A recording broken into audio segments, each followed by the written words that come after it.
Howdy everybody, Cub here. Welcome to Snapshot 16w41a. This week we have a lot of bug fixes and also a very important set of changes to the observer block, which we're going to get into right now. So first of all, observer blocks will now no longer power blocks behind them strongly. So what this means is you can't take a signal out of the block behind an observer block.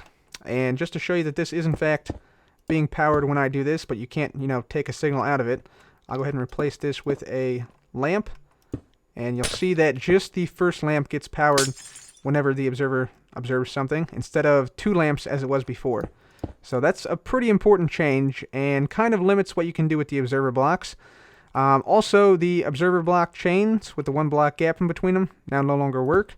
So you see nothing really happens. You can still, however, do something like this with the full chain there. That will still work.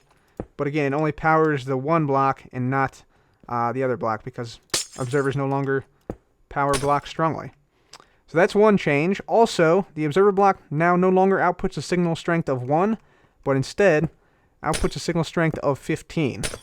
So this is a pretty huge change, especially if you made one of these modular sugarcane farms, for instance, because it's no longer modular. So if these used to put out a signal strength of 1, if they still did it, you would see something like this, where if one sugarcane grows, then yeah, just one piston will fire. But now, if one of these grows, they all will fire. So it will reduce the efficiency of these types of sugarcane farms and all other farms that use this similar design scheme.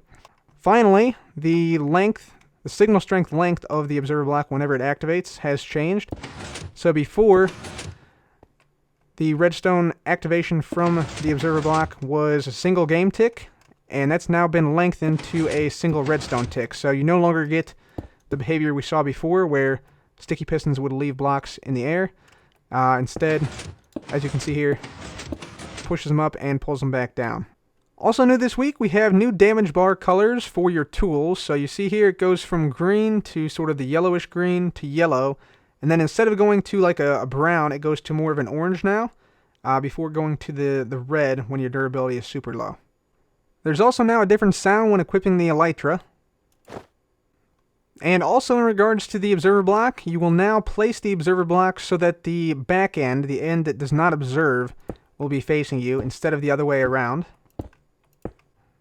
There were also a few dozen other smaller bug fixes, but the main change this week is to the observer block. Let me know what you guys think about it. Personally, I'd like to see it reverted back, but I think it's highly unlikely because they're trying to be consistent between the PC and Pocket Edition versions. Anyways, guys, thank you so much for watching. This has been Cub.